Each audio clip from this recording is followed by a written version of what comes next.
in the chat. We really want to encourage everyone to connect with each other and learn who is here today on our virtual program. As I said, my name is Jess. I use she, her pronouns, and I am the Public Funding Communications Manager here at Arts Alliance. This program today is brought to you by the Arts Alliance Help Desk, which I'm excited to share with you a little bit about. And before we get into our program, I just want to, again, welcome everyone and give you all a couple of quick Zoom logistical notes. We do have ASL interpretation today, so they should be spotlit to the side of your screen. But if for some reason you're not able to see our wonderful interpreters, please go ahead and use the 3 dots in the upper right-hand corner of their Zoom video screen to go ahead and pin them to your screen. Just to give you all a little roadmap for the day, I'm going to go over a quick overview of Arts Alliance in case for some of you this is your first program with us. We'll talk a little bit about the help desk, and I'll plug some other upcoming programs that you can check out, including webinars taking place next week and throughout the month of September. And then I'll pass it over to our wonderful presenters from BDO. We'll have time at the end for questions, but please, again, feel free to use the chat and the Q&A throughout. We really want this to be as interactive as possible. So today's program is made possible by the Illinois Department of Commerce and Economic Opportunity, which is really investing in the creative sector to make sure that creatives in Illinois can survive and thrive. A little bit about Arts Alliance Illinois. Wanted to just give you all a quick overview. So we are at Arts Alliance, a statewide arts advocacy organization that works to build the creative sector's power through advocacy, policy change, and connection to much needed resources to improve quality of life for communities all across Illinois. We have members and members of our network who span all regions of Illinois, disciplines, and we're really proud of that. And we do a lot of different really exciting work, from direct advocacy and policy work, conducting research on the creative sector, to providing technical assistance to support creatives in applying for specific grants and accessing certain funds. We fought for and won COVID relief funding for the arts and culture sector in Illinois and help creatives navigate public funding for the arts. Our job is really to ensure that institutions and individuals in the arts and culture sector can thrive. And that's where our help desk comes in. We have individual members of our staff at the help desk who can help you search for resources and grants. We have lists of public funding opportunities that are coming up. And we have other key resources like these workshops that really aim to provide creative nonprofits, creative businesses, individual artists with resources that you all need. So I'll go ahead and drop the link in the chat again to check out our full help desk page. We know creatives in downstate Illinois, on the south and west sides of Chicago, face disproportionate barriers to accessing the resources we need. And the help desk is really here to connect you with the experts and the fellow community to make sure all of us, again, can thrive. Today's program is a part of a larger series from the help desk. We've been holding workshops throughout the summer to give you all resources to start a creative business or nonprofit, expand a creative business or nonprofit, and we'll share more details at the end about future programs that are coming. Just a reminder that this program is going to be recorded, and so you can check out the recording on our Arts Alliance YouTube channel. I want to plug as well, we have another workshop coming up just in 1 week from today with the folks from BDO as well. That's all about thinking about dashboards and what kind of tools and ways to measure finances, but also other kinds of goals as an arts and culture organization can be really useful to you and to the folks you work with. So we'll drop a link to register for that in the chat shortly. But now I want to just pass it over to our wonderful presenters today, the reason you all are here. And I invite Radhika and Jessica to introduce themselves and kick it off. Thanks, everyone. Thank you so much, Jess. It's wonderful to be with all of you again. If you have joined some of our sessions before, we'll start with some quick introductions, but we're really here to talk about applying equity to financial management. And you may be thinking, equity and financial management, the numbers are the numbers, that's what they are. What do we really mean? And we'll dig in a little bit of understanding and thinking about what are the internal processes and systems and the ways in which we are working with each other within our organizations that may or may not increase or decrease equity. So we're going to talk through some just overarching frameworks around what does it mean to have an approach to increasing transparency and equity in your team, how to find supportive practices to help your staff. And we'll talk about it in a couple of different ways. But before we dig in, um, and with the BDO, nonprofit and grant maker advisory team, we work really exclusively with the nonprofit sector, with nonprofit organizations, as well as their funders, in thinking about financial management capacity building. So, all of these aspects around what are the planning practices we have in place, um, what are the technologies and the systems that we use in our organizations, really helping to strengthen nonprofits from within their supportive structures. A little bit about me. My name is Radhika. I use she, her pronouns. I'm a manager with the team here. I have been with BDO about 4.5 years now. My background is in the nonprofit sector, though. I used to work in a variety of different roles in both fundraising and events management to grants management and project management. So coming at this from a lot of different angles. I have a deep love for the art sector. I am a classically trained Indian dancer in an art form called Bharatanatyam. So studied that for many, many years from the age of 7. So I always love connecting with fellow artists in the space. And I am joined by my colleague Jessica, and I will let her introduce herself as well. Hi, everyone. So nice to connect. My name is Jessica Huey. I use she, her pronouns. I'm a director at our BDO and nonprofit grantmaker advisory team. I'm actually based out in Los Angeles, but have been working with a lot of organizations in Illinois as part of our work. So really excited to be able to talk to you. I've been doing this work with nonprofit financial management for the last 9 years or so. And one of the things that I enjoy the most about this work is being able to have conversations like this on important topics that aren't talked about enough. Financial management isn't always everyone's favorite topic, and it's not often paired with equity. But I think having a thoughtful conversation about it can really be an opportunity to think differently. So I like Radhika, I am a arts lover, sort of long term from performing and the musical arts. I am not classically trained, Radhika. I just learned that about you, but really look forward to hearing from you all and digging a little deeper in this session. So I'll turn it back to you, Radhika. Thanks, Jess. So today's training, this is a brief agenda of what we are going to cover and really think about how can we apply an equity lens to financial management. We're going to introduce a framework called the Choice Points Framework from the Management Center of how to think through what are the different opportunities, how do we find the opportunities to increase equity within our finance office?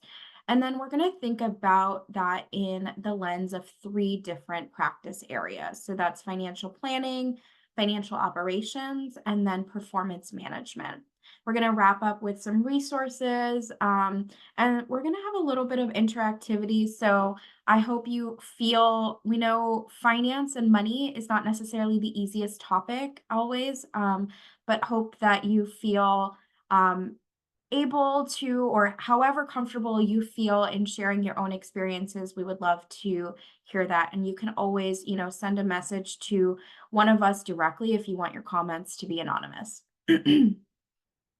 So we'll really start before we dig into what does it mean to apply equity to financial management. I want to really introduce a framework around what does it mean to be a financially resilient organization.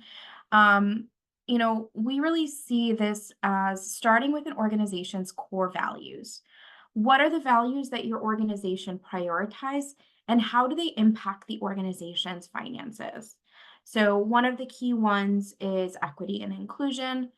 Financial management should include or involve a team from across the organization.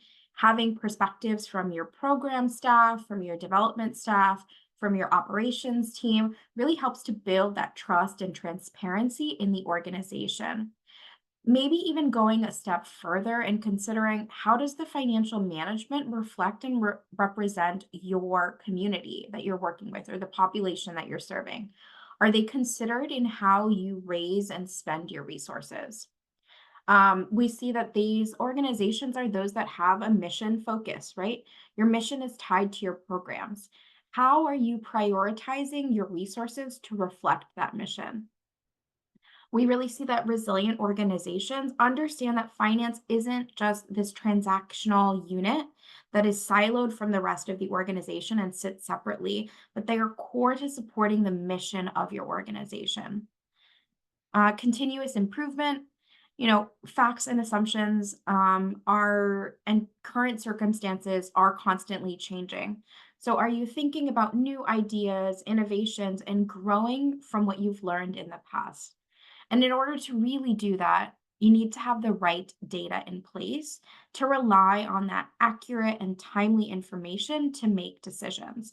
So these can be both quantitative and qualitative. The core values of the organization are then supported by strong practices, right? So we're thinking about this in the lens of those three things I mentioned right at the top of our agenda. Thinking about planning practices for both the short and long term. Can we tie our financial plans to strategic goals? We're thinking here also about, do we understand the true cost of running our programs? Do we have sufficient resources to cover those costs? How are we allocating the resources that we have to our various program areas? And is it reflective of those values? We think about monitoring against those plans as well, or performance management. Consider what is the information that you're tracking and how is it being used. And finally, the last kind of practice area is in operations. And this encompasses sort of the people, the processes, the systems, and technology that we use in our organization. We want to think about, do we have the right systems in place to organize our data, for example? Do we have the right people in place to cover the needs of the organization that are reflective of our communities, and that are inclusive, that maybe we have really inclusive hiring practices? We can also think about technology. Are we leveraging existing or new technology to improve efficiency, to be supportive of our staff? And these practices are really iterative and feed into each other. And finally, that really leads us to the last sort of piece of this framework, which is around what are the organization's key resources.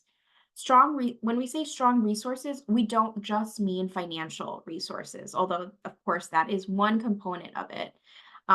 Do you have that effective leadership team in place that has the information available, the processes in place to make those strategic and informed decisions? Are they bringing a diverse perspective and skill set needed to achieve, your own financial goals at your organization? Core to resources is also sort of that thinking about what's a sustainable business model or sustainable operating model for your organization. What's the mix of revenue and expenses at your organization, and how does that create impact? Are we bringing in more revenue than we're spending in a year? And does that allow us to create capital? Sort of that last piece around capital for change and security. Do we have sufficient liquid reserves in order to fund the current organizational needs? And also think about investing in future growth and the change that you may want to bring into your organization. So we'll sort of keep this framework in mind, but as sort of a through line through the session, we're really going to focus on that practice area and how to apply an equity lens to each of those different areas. So we'll start with really using this quote as a core concept as the base of our work when we're thinking about applying equity to financial management. At its core, financial management is about the allocation of resources. it is not neutral. We make choices. So we come into this work as finance experts.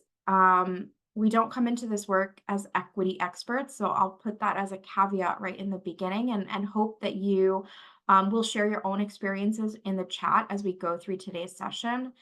But it's important to talk about equity when we talk about financial management, because we know as nonprofit organizations, as leaders of color, maybe, that we're tackling systemic and institutional racism systems that are really working against us in thinking about bringing equity into some of these spaces. So, we're not trade experts in equity and can really provide a lens of where we are in our own learning journey. And, people don't necessarily often connect racial equity with the financial management, but we're seeing more and more thought leadership in the nonprofit space. We're seeing more and more of our clients and nonprofit organizations really wanting to focus and understand this area. So, we're going to share what we are seeing through our own experience, what we've seen our clients doing, and really encourage you to think about, as we go through this session, maybe not everything is going to be completely relevant. Maybe you have a really small team, but what are small ways in which you can think about bringing some of that equity lens into your financial management practices? So we are going to start with an activity. Once again, I'll say this is anonymous. I'm going to open up something called an easy retro board, and I'll put a link into the chat as well. Give me a moment to coordinate and do both of those things at the same time. Here we go. So we're going to start with something called a money story activity. And as we think about financial management and financial resilience at our organization, it really starts with us as individuals. We each come from and have our own relationship to money. And that relationship to money often starts at a very young age. It may have started with our own families, with the community that we grew up in, where we first learned about money and how to use it. So, as we think about financial management for our organizations, we first need to really reflect on our own personal relationship to money. So, want to take a few minutes and ask everyone to reflect on a few questions related to your own personal money story. If you click that link that I put into the chat, it should take you to this easy retro board. And we want you, and your answers will be recorded anonymously. So, just want to say that out loud. And we want you to reflect on 3 key questions. The first is, what messages did you get from your family and or community about money? Second, when did you start to have your own money and how were you expected to use it? And what beliefs do you have about spending and saving money? So we're going to give everyone maybe like 5 or 6, 7 minutes to reflect on that. I'll see as responses come in when we stop. But really encourage you to dig into that retro board and add your questions. And I'll stay silent for a few minutes while you do that reflection activity.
All right, please continue to add your responses. This is really great. I'm really appreciating and enjoying reading your responses. Let me see if I can summarize some of what I'm seeing and what I'm reading. Um, what messages did you get from your family and or community about money? I'm seeing a lot of similar themes coming up around, money is scarce, and, that um, maybe it was actually like we need to be frugal and not have debt, a little bit of mixed around maybe, you need to spend what you need to spend to get things done. And also some things around just money was not a conversation in our families growing up. It wasn't something that we needed to or that we should talk about when we were growing up. It's important, and it's important to house and feed and protect us. Um, but there's always this like constant need to think about, on the day to day, how are we going to put these pieces together? When did you start to have your own money? How are you expected to use it? Lots of people starting, in their early teens when they first got their first jobs, expected to really use them for daily expenses, but also, begin to start thinking about saving and investing for a financial future. And then what beliefs do you have about spending and saving money? It's important to save and build security, but also enjoy life while you're in it. Always this thought of what if something happens, having some things on the side, be really deliberate about spending and saving money. Be frugal, save. Yep, lots of things. I grew up uh as the daughter of immigrants. So my parents came at a very young age. And so the sort of aspect of you have to save has been something that's really been drilled into my mind.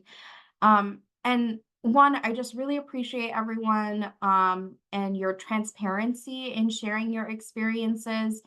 Again, we know it's not an easy topic to talk about money, but we really like to start with this particular activity because it gives us this opportunity to reflect for ourselves on our own values and beliefs and thoughts around money. Um, and then how does that particular belief system or value system seep into our roles at our own organizations, right? So some, themes that came up around scarcity and an emphasis on saving. Sometimes if money was a taboo subject, how do we approach the finances of our organizations?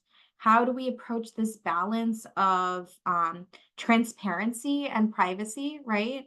Um, how does that maybe potentially impact our own risk tolerance as nonprofit leaders or leaders in our art space? Are we more risk averse, more risk tolerance? For those that maybe didn't grow up talking about money, is there simply just this general discomfort around financial data and understanding and interpreting financial information? So that's just like thinking about your own personal journeys. But then, are there multiple approaches to finance and money within your own leadership team? I know some of the organizations here, you maybe are much smaller, you don't have a large team, but for those who are maybe have more team members, right? Are there multiple approaches to finance on your team? Is it similar?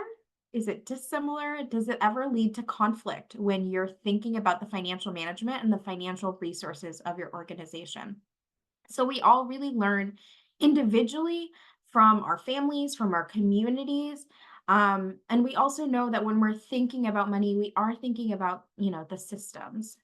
So really just appreciate your thoughtfulness in engaging in this activity. And to the extent that you feel comfortable with, hope that you continue to sort of think about these questions as you go through the rest of the session and go back to your organizations, and reflect on how's my own personal money story impacting how I approach my organization's money story and my organization's financial management. So I'm going to pass it over to Jessica now, who's going to take us through some of the next pieces of our session. Thanks, Radhika. All right, I'm just gonna get my screen up here. Fantastic. Yeah, the money story, the money scripts that we all have, really important and can really influence some of the financial management practices that we all may be in varying levels of engagement with. So, what I want to talk about now is when we think about finance and equity, financial management, some of those practices that we introduced, some of the common areas where we see this interaction with equity, we've sort of grouped it into three areas. So access to resources, who has access to those resources? Are there more equitable ways of providing this access? So one of the examples that comes to mind is over the last several years, the pandemic sort of further exposed inequities in communities, and funders really prioritize commitments to racial equity. So I think that's sort of an example of where funders were sort of seeing the need, trying to provide resources to communities who have that need. Another example of this where it was maybe a little less equitable was the federal government, where lots of federal funding came as a result of the pandemic, which is great, but accessing those federal funds was more challenging for some organizations than others. And so this is also where it's the Arts Alliance and the work that they're doing of how to help organizations access public funding. I think this came to the fore with the pandemic and just thinking about it takes a lot of steps to get federal funding, and not all organizations are positioned in that way. Not all organizations are, federal funding may not be the right match for all organizations, but really thinking about what are the barriers to funding opportunities that exist. The second area where we see financial management and equity opportunities is in those systems and policies. So are financial management systems and policies creating equitable or inequitable outcomes? Are there inefficiencies within systems that are negatively impacting staff? So a common system, and one that we'll talk about a little bit later, is in expense reimbursement. So a policy like this can really impact individuals differently, particularly those who don't have access to cash or credit themselves, but are in positions to front organizational expenses and possibly wait for delays for that expense reimbursement process. So are there ways to think about different types of strategies, petty cash, access to credit cards, that might reduce that burden of expense reimbursements? So finally, this last area that we want to talk about is related to accessing the power and privilege dynamics in decisions and relationships. So we'll be talking a lot about financial planning as part of this, and ways to bring people into what is a really big decision-making process for an organization that reflects an organization's values. So I want to sort of outline those three areas. And we also know that there's so much to be learned from our peers who are doing this work, and that things are different for each organization. And would love to, before we get into some of the specific areas and practices that we have seen, would love to invite you to share in the chat. And I'll get this here. Take a minute to just think of, where have you observed inequity in financial management related to how a nonprofit is having a sort of laying out its practices. So if what I can do is, share some of the information in the chat, but if you want to share, is there something else?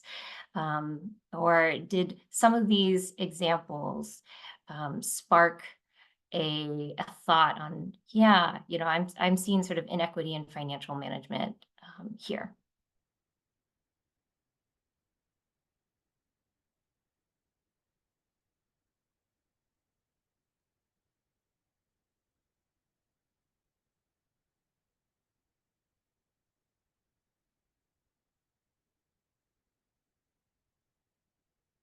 This one, we don't have an anonymous retro board to lean on. So would certainly love to have this reflection question stay in mind as you think about some of the topics that we're going to be addressing. And if something does come up, please, would love to keep the conversation open, have engagement of what you might be seeing at your organization or what you might have seen at other organizations as well. We'll use the chat as a way to share some of our thoughts as we move forward. So with that, we wanted to introduce a framework that might be helpful in thinking about finance and equity. The Management Center has been doing a lot of great work on all aspects, all areas. So not just finance, but has some great frameworks of how we can really think about more equitable practices as a whole. And we would like to amplify some of their thinking and how it might play out in financial management. So one of the key frameworks that they offer is choice points. They define choice points as a decision-making opportunities that influence outcomes. And really the key takeaways from this framework are that the cumulative impacts of many small choices can be just as significant as the big decisions. And when we're conscious of, let me get to this, when we're conscious of those choice points and the related impacts, we're less likely to replicate implicit bias and status quo, and we're open to new possibilities for equitable change. So what I want to lift up here is that when we talk about a more equitable, world for which we all want to live, the conversation seems big, and it is, but it does revolve everyone working together to advance change in small ways as well. So this day-to-day operation of a nonprofit financial management isn't always the backdrop for this change. But what we want to offer here is a way to think about some of those practices that are somewhat routine. So, have we just been using the same cost of living adjustment percentage year over year? Are we doing are we having a budgeting process that hasn't changed over time as we've learned new things? Thinking about when we can pause, have a moment to reflect on, is there a more equitable path that we can be thinking about and applying it to these practices. So let's break down what choice points look like across a fiscal function. We're going to be doing a deeper dive into each of these: planning, fiscal operations, and performance management. We really want to think about some of those questions. So the first is, where are the choice points that can impact equity at an organization? So in this case, a lot of times with financial management, it's who are the decision makers? And are there opportunities to have greater inclusion in some of these decisions about resource allocations?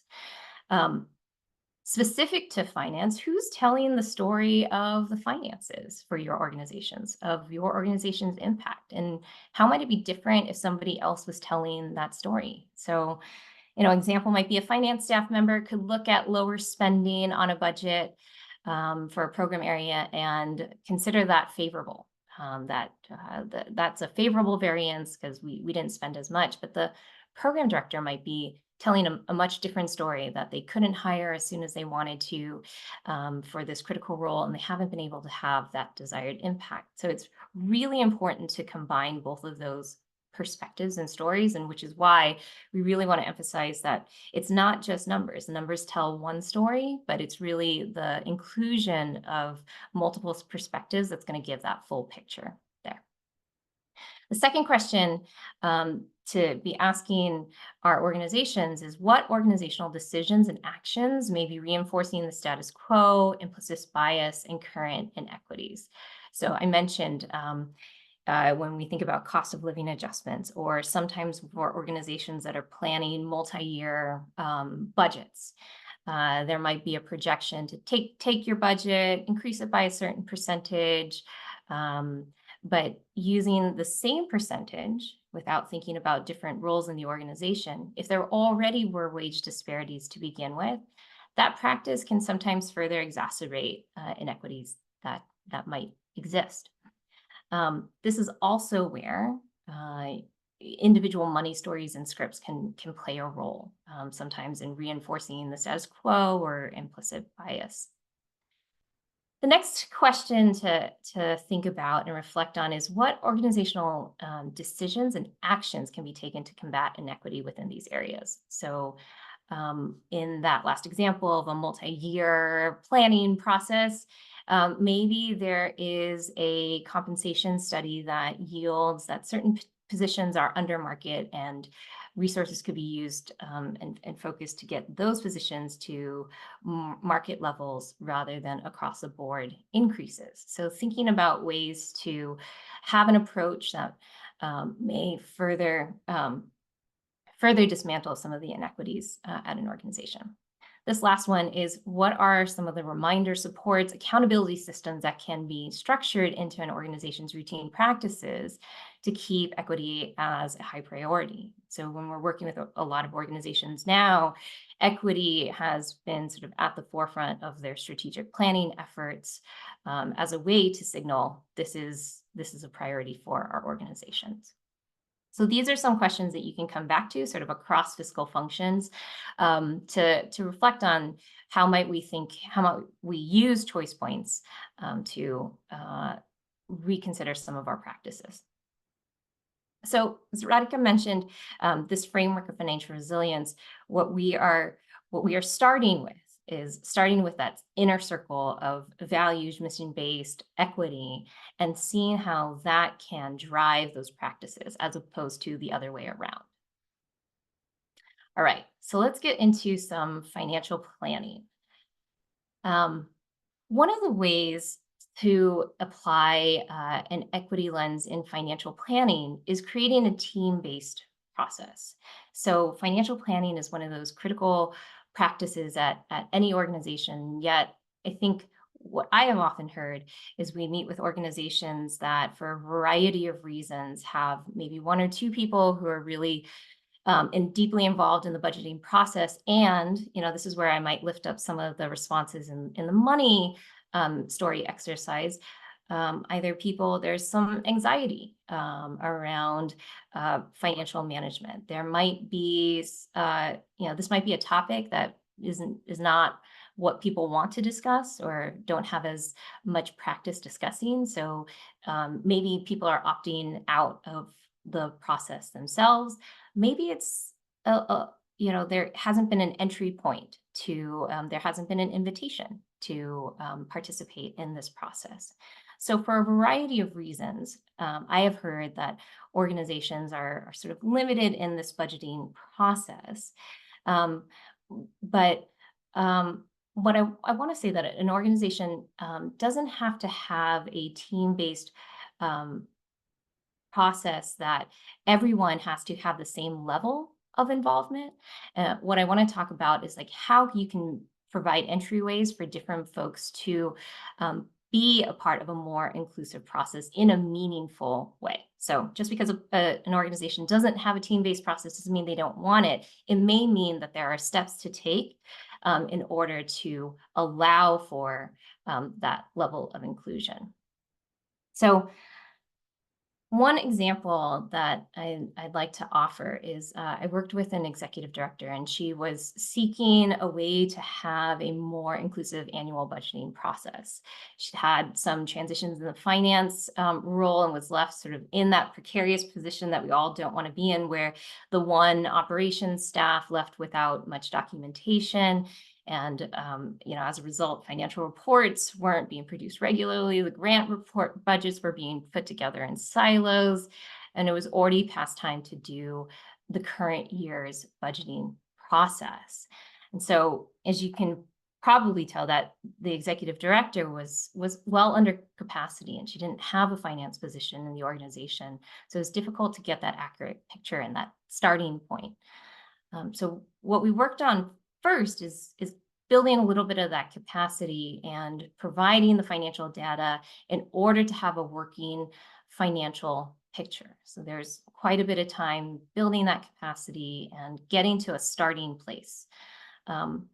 once we had a little bit of a clearer picture and data to work with, that was when we were able to introduce additional tools. And I'll be talking a little bit about a compensation study and as a tool that can be used. But we were able to introduce tools like a compensation study to help provide equity in the compensation area. And then finally, as a culmination of all of those steps, we were able to bring in a team, give the appropriate level of information for staff to feel like they could engage in a process in a meaningful way. I say all of this to emphasize the point that where organizations want to be. So I think everybody may want to have an inclusive team-based process for budgeting, and yet want to recognize that there has to be a level of intention in order to make it a meaningful process that is not just inclusive, but possibly setting up your team for sort of bumps in the road. We were able to do this over the course of not one budget cycle, but a couple, and yet the ability to keep this moving forward, doing it sort of in a slow but inclusive way, was what it took in order to have a lasting impact for the organization, for staff to actively participate in this process. So this is where financial planning, being team-based, is something that you can think about for your organization to bring in different perspectives for what is a sort of critical practice for your organization in the allocation of its resources.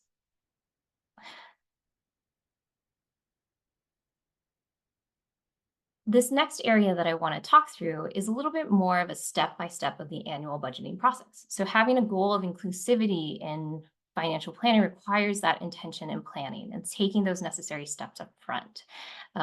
So this can be the difference between a team where the leadership can meaningfully engage in a process and a process where you might lose people along the way. So we've laid out 5 steps for the annual budgeting process, and those who are familiar with some of our trainings, we typically recommend that the budgeting process starts 5 months before the beginning of your fiscal year, and that is designed so that you can have the time to provide the information, provide the space to bring people along in this process, and not have it be something where it's being done right at the end. So having that level of intention and planning and financial planning is where we see organizations are able to bring in more of their team into this process. Another area that when we talk about financial planning is really important to focus on is compensation. So salaries and benefits are one of the largest expense drivers for most nonprofits. And I worked with a different executive director who would start her annual budgeting process by telling the team that the budget is the highest expression of their organization's value. And she made a point of talking openly about the organization's compensation philosophy. Not all organizations have a process like that for their annual budgeting process. And what I wanted to share is maybe a few examples that are in no way definitive, but maybe intended to show a range of possibility when we think about compensation at our organizations. Oops, there we go. One of the first areas is maybe startup. Is there sort of a no clear or known approach to salary setting? Are salaries set through individual staff negotiation, maybe a little previous reflection on the connections between salaries and some of the organizational values that we've been talking about? So just setting up sort of an awareness for the need for equity in compensation. The second would be maybe a growth stage where there's some documentation, an attempt to be consistent in salary setting based on the organizational needs, salary ranges might be posted, and a commitment to salaries and benefits matching with the organizational value. So that you might be in a growth stage of building momentum around there. And then this last area of really being in sort of a more transformational space, there's a documented compensation philosophy that is actively and sort of consistently reflected upon by the organization and its leadership, including the board, some transparency in salary bands, and in large part, different components of compensation, salary increases, bonuses, and benefits really are sort of regarded by staff as being equitable by the processes and the transparency that is shared. So I want to offer this sort of range of what compensation can look like and start to break it down as you think about salaries and compensation being a really important place for pay equity for our organizations. The next tool and resource that I want to mention related to compensation is thinking about different compensation data that exists. So when we're attempting to adjust salaries, sometimes compensation adjustments are being mandated, like increases to the minimum wage, and really for our organizations to be mindful of those adjustments, when they might happen, and how it might impact our team. Another tool is compensation studies and leveraging that data. A compensation study is often sort of solicited by a range of organizations to provide anonymous data that breaks down different criteria of that data. Planning to use a compensation study, it's a tool in a toolkit for compensation. It's not sort of it's not the magic answer, but what it can do is provide data to inform a more consistent approach. I will caveat that some of the critiques of using salary surveys is that they do rely on self-reported data, and we are already in a sector that is where salaries often are less than other sectors. So being mindful of those perpetuating status quo areas themselves. But one of the uses of a compensation study is to set the range for each of the positions in your organization and be able to take into consideration things like geographic, budget size, the size of your organization, industry level, and use that as a benchmark. You can also sort of see where different employees fall within that range. So often salary surveys will provide sort of a percentiles, and being able to see where employees fall within the range of the list of criteria that you might be analyzing can also give you a sense of how to make adjustments accordingly related to compensation. So one of the recommendations here is to take the 50th percentile and use that as a benchmark to really aim for positions. Obviously, a major caveat to this is that many of us would like to make salary adjustments, and it doesn't always feel possible. And this is where the intention again comes in with financial planning, making the data and the gaps known of where you want to be, where you are, and where you want to be, being able to put those asks in grant budgets or in your fundraising approach, and build into your multi-year financial planning some of those adjustments that you want to see based on the data. And this last piece is the transparency piece of really being able to then communicate this approach to your board, your team, and have a level of transparency on an approach to compensation that is based on some level of data and consistency in approach. So we want to offer this as a tool and as an example of how to lean on some of the data that exists in the field.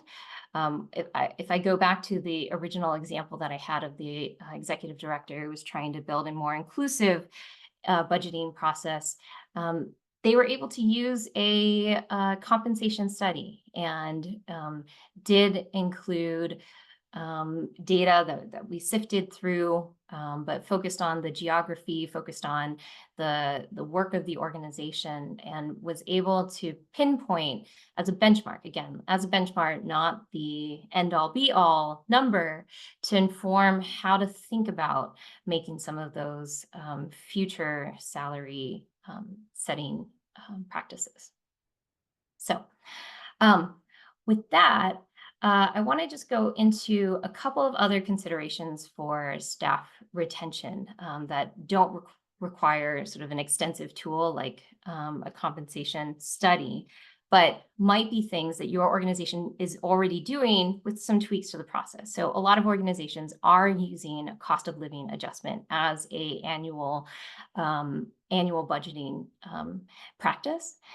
Thinking about where that percentage might be based from. So, right now we've been seeing organizations sort of ranging between 3 and 10%, hearing that inflation has been very high over the last couple of years. Not all organizations are able to do this, but really looking at cost of living and basing it on factors that are impacting cost of living. And at the end of this, I'll walk through a resource called the MIT Living Wage Calculator, which provides some data on what is a living wage in different geographic areas. So, and again, as I mentioned before, one of those equity practices and choice points is thinking about, might it make sense for cost of living adjustments being different percentages for different positions?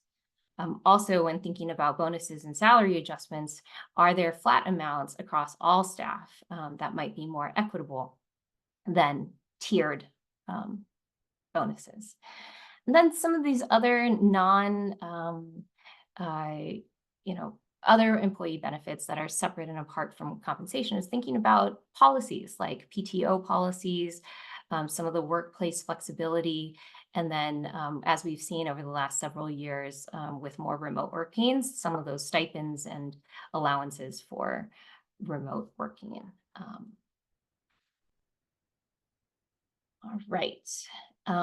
This last piece here, I think, is also something that has come up through the pandemic. We're really leaning on technology and seeing where there is flexibility in all roles of some of the major adjustments that people made in working remotely, thinking about the why behind it. All right. The last section that I'll go through before we take a quick break here is the strategies for funding equity adjustments. I think this comes up quite a bit, where it all sounds great. It all sounds like we all want to have that inclusive process that is striving towards pay equity, being able to pay our organizations a living wage, and then how to do that in practice. And in this area, it's important to think about the multi-year aspect of it. So is there a way to spread this over multiple years? So knowing it, being mindful, being planful and intentional over the next couple of years to get to that place. Prioritizing different levels of staff over others. This is where maybe focusing on positions that need to reach pay equity faster than other organizations that may already be closer to a level of pay equity. And then building into some of the fundraising strategies and grants management strategies is thinking about, is there general operating support that we can prioritize for this specific purpose?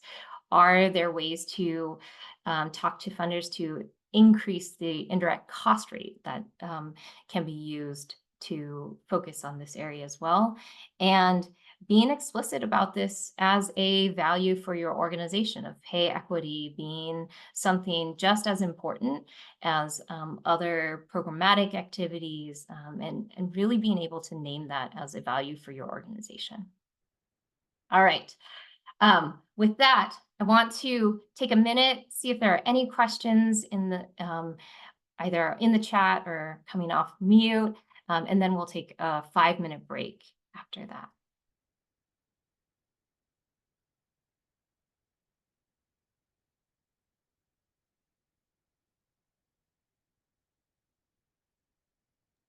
Jessica, I do just want to flag in the Q&A, someone has shared that a little earlier when we were talking about sort of what folks' experiences with inequity in our organizations.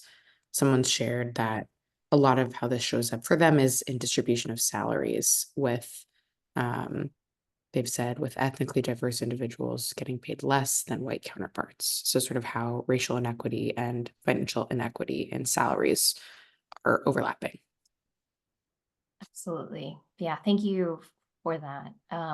That is something where being able to look at the data within our own organizations and seeing not only how that compares to data outside of our organizations, but within our organizations. Is there consistency within our organizations as well? And lifting that up as an inequitable practice. Thank you. And then I also saw in the chat, sort of back to talking about access to federal grants that, something that has come up quite a bit with federal funding opportunities right now is lacking the staff or infrastructure to even apply for these large funding sources. And, if you've ever taken a look at a federal RFP, it's often like 100 pages. It is quite a hefty lift. And so many organizations do lack that staff capacity to even access major funding sources. So appreciate that. Fantastic. Well, if there's anything else, please continue to use the chat and we'll try to come back to it as we can. But at this moment, we'll take a 5-minute break and come back at 10 after the hour.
All right. Hope everybody got a quick break in there, and just a wrap up on the financial planning and pay equity sections that we talked about. Often we're asked, how do we have a more equitable process? And I think, and like, how can we do pay equity? And it's the sort of tactical step by step that might be missing for organizations. As what is that first step? How might we begin this process? And so hopefully this gave you some ideas of how to take something important like that and break it down into what it might look like and the intention that is required in order to have these processes where either staff can engage in a meaningful way, or there can be a thoughtful and equitable practice for the organization itself.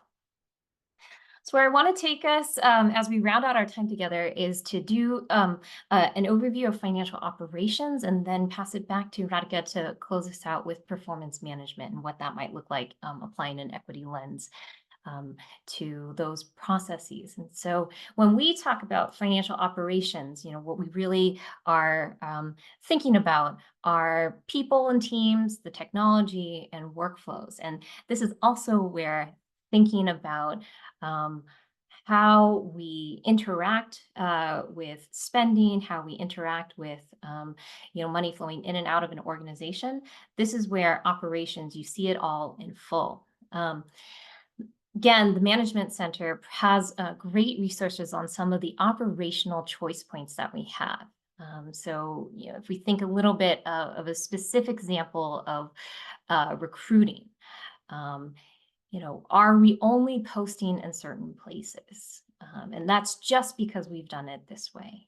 I think some of our practices in our operations, this is really where you might encounter, we've just done it that way because, and there, it hasn't been a reflection on why we've done it that way. So are we really thinking thoughtfully of where we're posting job applications? If we think about the job qualifications themselves, are we again using those old descriptions that may not have been updated, and not thinking about that connection of, are these qualifications really necessary to the roles of the job, or are they otherwise excluding otherwise qualified candidates?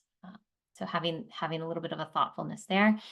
Thinking about the screening process, are we doing these screening processes just because that's how we've always done it? And or is there an opportunity to rethink some of the screening processes that we are using? Is it overly burdensome for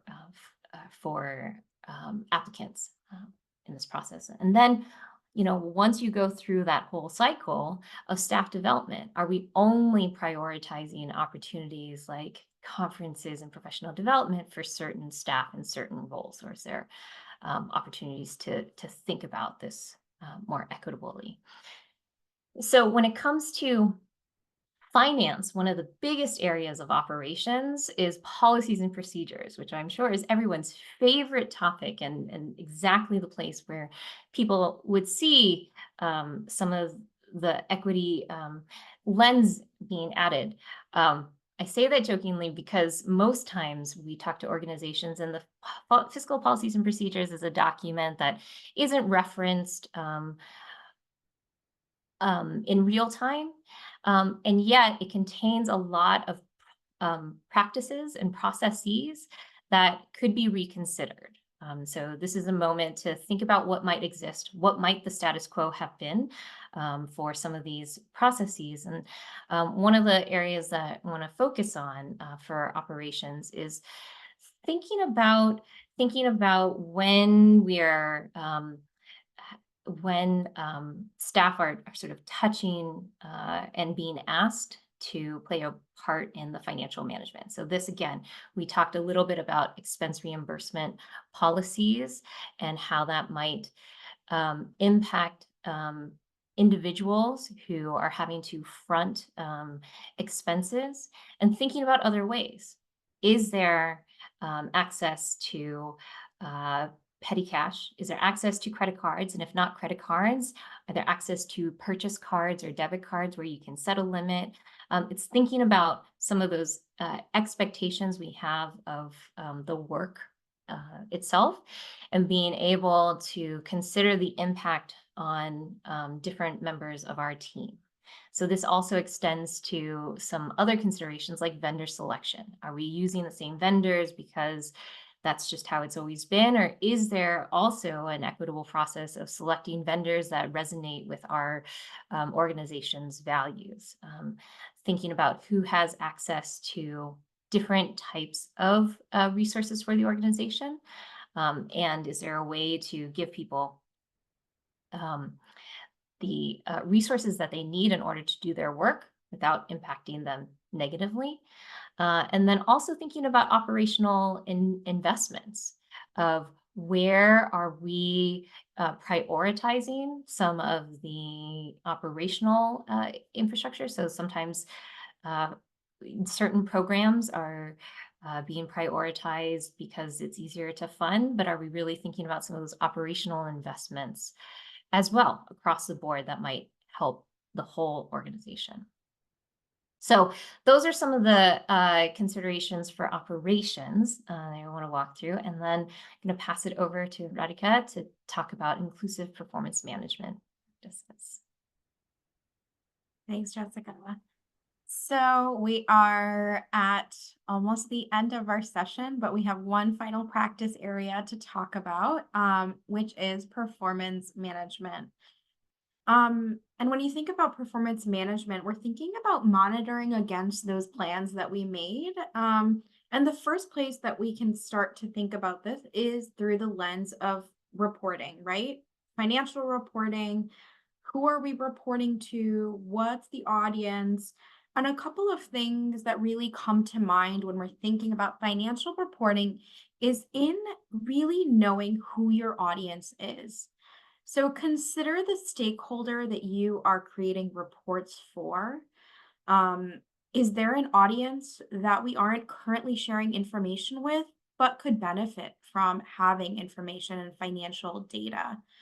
So first, thinking through, what are these stakeholders? What is their interests? What do they want to know? What decisions do they need to make with the data that's available? And really, what are their biggest concerns or fears? Some audiences that we may overlook sometimes in our reporting could be other types of other team members outside of finance or the leadership team, right? Are we really thinking about who has access to financial data? Program leaders are often expected to adhere to a budget, but do they have the data that they need in order to be able to do that? What about our community members or the people that we're serving through our organizations? Where are we making those financial investments? How is the organization spending its money? And what's the impact that's being made back onto the community? So going back to what Jessica talked about when we're thinking about the budget being that expression of our organization's values. So really reporting back that this is how we've spent our money, and this is how it's reflective of our mission and reflective of our organizations and its values. Thinking about what's the format in which we're sharing this information as well. Is the information accessible to them through reports? Is it a table? Is it a narrative description? Is it a dashboard description? Really thinking through how does our audience also need to absorb and understand information? If you share a wall of numbers with me, it's not really going to help me to understand what are the most important pieces of information. And if you join our session on dashboards, I'll do a plug for that in 2 weeks or next week rather. We're going to talk about some really great ways to make dashboards or financial information more accessible through visual aids as well, rather than just looking at a spreadsheet, right? So really thinking through not only who's the audience, but also what is the method of delivery for that financial information. But it's not just about having the information, but it's also about using that data and information to make decisions. So we want to also center your performance management around decision-making meetings. What are the types of topics? What's the frequency of those meetings? What are the conversations that we're having when we're talking about performance management at our organization? So you may be discussing, budget to actual variances, right? How are we doing against our plans? What's the rate of spending on contracts? Maybe anticipating future spend because we need to engage in some cost controlling measures, right?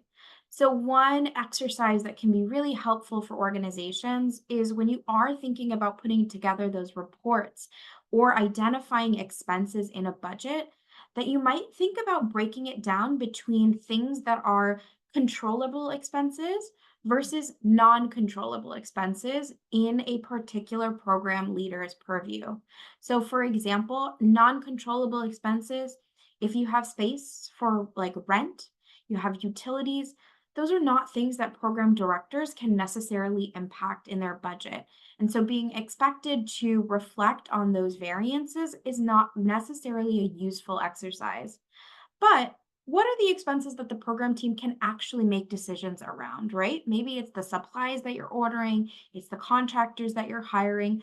Really being able to distinguish in your budgets and in your reports what's controllable, what's in their purview, and what's really not in their purview. So as you think about equity, and this is just a really quick, thought of performance management.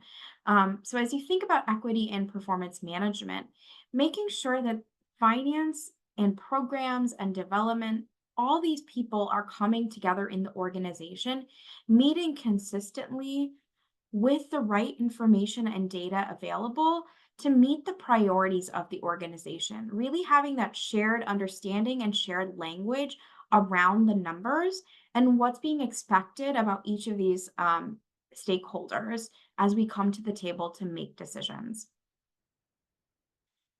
So to summarize some of what we've talked about in terms of equity considerations that you may put into place within your finance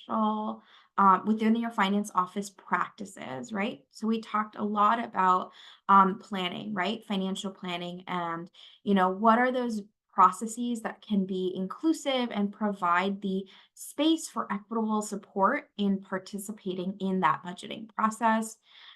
Really want to think about how do our budgets reflect our commitment to equity and investments in programs and operations.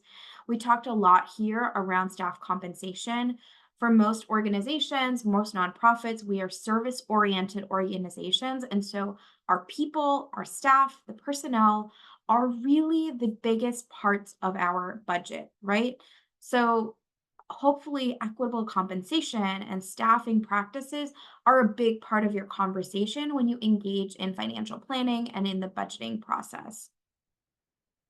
We talked about operations, right? Thinking about those three key areas of people and teams, workflows and processes, as well as technology, right? So, how are we thinking about staff recruitment, retention in not only in your staff finance hires, but especially in your staff finance hires? Do you really need that CPA? Or does someone have the right work experience working in a finance office? Is that really sufficient in terms of qualifications for a role in the organization? Some key areas that we see really great opportunities for equity in operations is around the expense reimbursement processes, around vendor selection. All of these are places where you can really think about how you're reflecting your organization's values in your practices. And then finally, in that performance management area, the financial decision making processes are inclusive, are equitable. Staff are empowered to make decisions within their own budgetary control.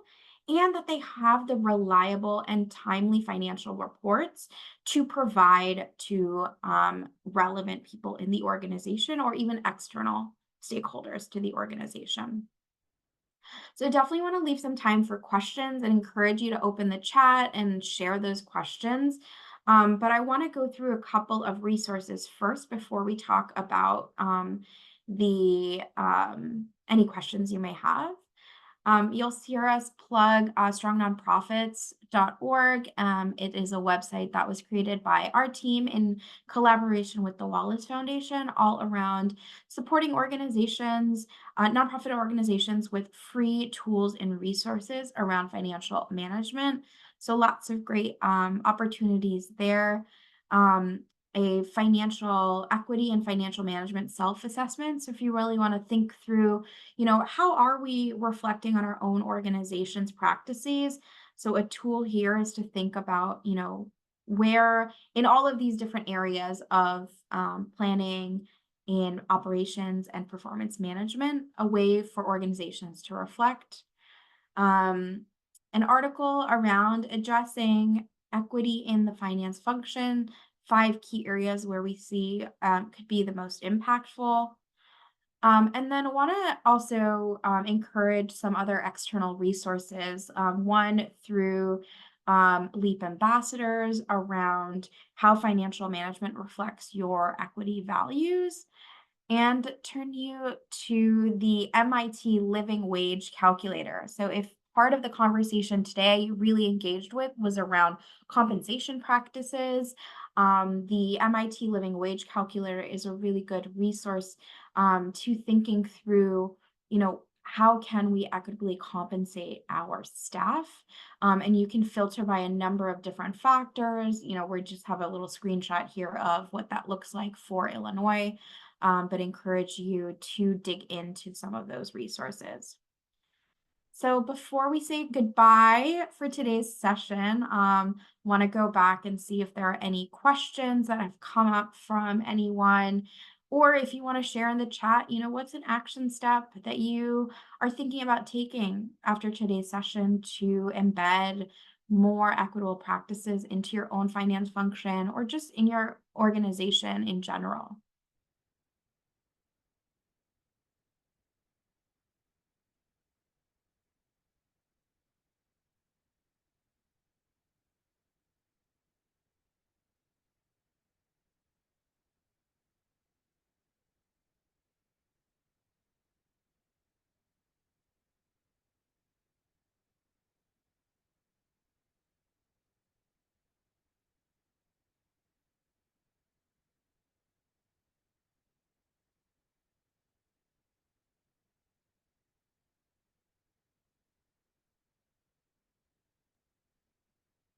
While people are chewing on their responses, I want to just give another thank you to both of our presenters. This was a really important and really engaging conversation. I know all of us are taking a lot away from it, so please do feel free to put some of your thoughts and questions in the chat. I just want to remind folks that these sessions are recorded, so you can check out our Arts Alliance YouTube channel in the next couple of days, as well as see past recordings of other webinars and workshops we put on through the help desk. So I'll drop the link to that in the chat. Before you head out, we would really love to hear feedback from you on this session, as well as what you all would like to see in future workshops and programs for the help desk. So we have a feedback form we would really encourage you to use. We really want to hear about what are the topics, the tools that you want to see from the help desk in the future. Radhika mentioned we're going to have a workshop next Wednesday on dashboards for arts nonprofits and creative organizations. That's going to be a really helpful and interesting program. So I'll drop the link to register for that in the chat as well. And if you're signed up for our Arts Alliance newsletter and following us on social media, you'll be able to see that registration link as well. Finally, I want to invite everyone to become a member of Arts Alliance Illinois if you are not already. Our membership is pay what you can. It supports programs like this, as well as the advocacy and research and other really important work that the Alliance does. So if you're not a member, we would love to have you. Go ahead and use the link that I just dropped in the chat to learn more about what being a member of Arts Alliance entails. Thank you again to our presenters, to our interpreters, and to all of you for coming and engaging so meaningfully and thoughtfully today. Hope to see you at a future Arts Alliance